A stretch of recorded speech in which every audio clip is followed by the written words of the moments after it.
This is the Woolworths supermarket website. On their front page, down the bottom, it states, "We acknowledge the traditional owners and custodians of country throughout Australia."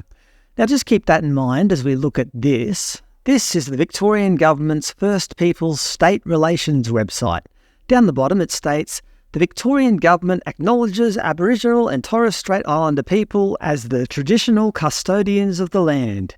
Did you notice something different? Woolworths specifically mentions traditional owners, whereas the Victorian Government doesn't mention anything about ownership in their little message. I just found that interesting. And I know it's not an oversight. Everything on these government websites is absolutely scrutinised. I've worked in IT. This was intentional. I don't know why, but just something to keep in mind.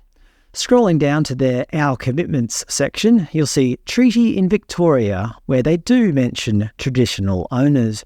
Interesting.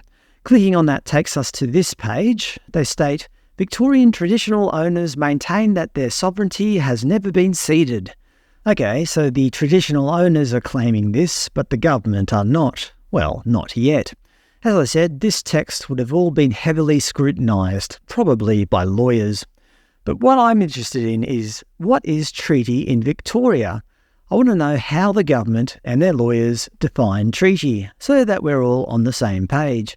They state, "Treaty is the embodiment of Aboriginal self-determination. Treaty provides a path to negotiate the transfer of power and resources for First Peoples to control matters which impact their lives." I think that's the true intention and expected outcome, right? The transfer of power and resources. That's what this is all about. And that's why the following news headline is not so absurd. Property acquisitions not ruled out in Victorian treaty negotiations. The Allan government hasn't ruled out giving compulsorily acquired private property to Indigenous groups ahead of treaty negotiations later this year. And, appalling, Victorian Premier considers reserving Indigenous seats in Parliament. This doesn't sound so ridiculous when we revisit the state government's definition.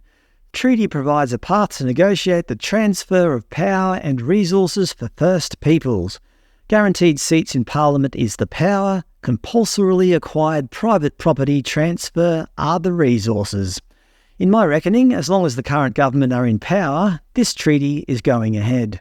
Premier Jacinta Allan is giving a big up yours to the Victorian people and is essentially saying, "I don't give a how you voted in the referendum." That sounds like a good slogan for the Victorian government, don't you think? Although you could probably just remove the last three words. Victorian government, we don't give a how you voted. The Honourable Natalie Hutchins, Minister for Treaty and First Peoples, she's also the Minister for Women. I wonder who the Minister for Men is. Oh, that's right, there isn't one. When the good minister appeared before the Public Accounts and Estimates Committee hearing about the state's treaty process, she was asked about reparations and dedicated Indigenous seats in Parliament, which she replied, "After 200 years of colonisation, where this state took away lands in the settlement, murdered people, and took away culture and language, we are not going to be ruling anything in or out as we go to the negotiation table in regards to treaty." Although specifically about Indigenous seats, she said, "That has not been an expressed desire that has been put to me by First Nations people. In fact, I think they think that our places in the lower and upper houses here are actually quite aggressive places that they would rather not be a part of." Okay, a bit of speculation there. I think they think. In my reckoning, there would always be somebody who would love to have a free seat in Parliament. Former Treaty Advancement Commissioner Auntie Jill Gallagher weighed in on treaty negotiations between the state government and Indigenous Victorians. She said, "I think reparations should be on the table, and it might not be in the way of money form. It might be in the way of empowerment. It might be in the way of land, but definitely not private land. No one is going to lose their private land through this treaty process." I don't know what Natalie Hutchins or the government is thinking, but I know land has to be part of the reparations. It would be amazing if our elected body, the First Peoples Assembly of Victoria, if land came on the market, that we have the opportunity to buy it also. With regards to dedicated Indigenous seats in Parliament, she said, "Being empowered to influence decisions around what happens in our communities is vital in the treaty process. I don't know what that's going to look like, whether that's seats in Parliament. I have no idea. I'm not privy to those conversations. Issues that affect Indigenous people have gone under the radar for 250 years. If we are empowered to influence those decisions in whatever form that looks like, that would be amazing. Because then, only then, are we ever going to close that life expectancy gap between non-Aboriginal Australians and Aboriginal Australians. Obviously, the problem with having seats in Parliament that only people of a certain ethnicity can attain, they won't just be ruling for Indigenous Victorians, they'll have a say over issues that affect all Victorians. So I don't see how any rational person could agree with this.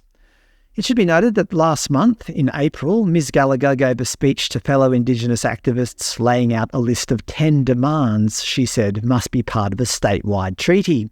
Such demands included Aboriginal people must be exempt from land tax, stamp duty and council rates. Obviously, this lost revenue would have to be made up through equivalently higher taxes on non-Indigenous Victorians. Interest-free loans must be provided to Aboriginal people to purchase homes. Aboriginal people must be exempt from HECS help fees. Tertiary education must be provided to Aboriginal students without charge. Aboriginal history must be taught in all Victorian and Australian schools. And just one more, Aboriginal people must be provided designated seats on local buses. Sorry, I mean councils. I was thinking that was a bit of a strange demand. They even made a graphical representation of her speech. A few things to note. Aboriginal culture is a gift to white Australia. We need unity to fight and succeed. Well, I think a treaty would not result in unity, especially if non-Indigenous people have to pay more in taxes and so on. Actually, I think it would result in the opposite of unity, division. But the biggest one, the one I mentioned earlier, transfer of power. Let's face it, that's what this is all about.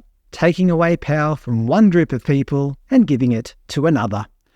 And just one more thing that I found interesting before I end this video. The Honourable Leanne Enoch, Minister for Treaty in my home state of Queensland. Honourable, honest and fair, or deserving praise and respect? We'll see about that.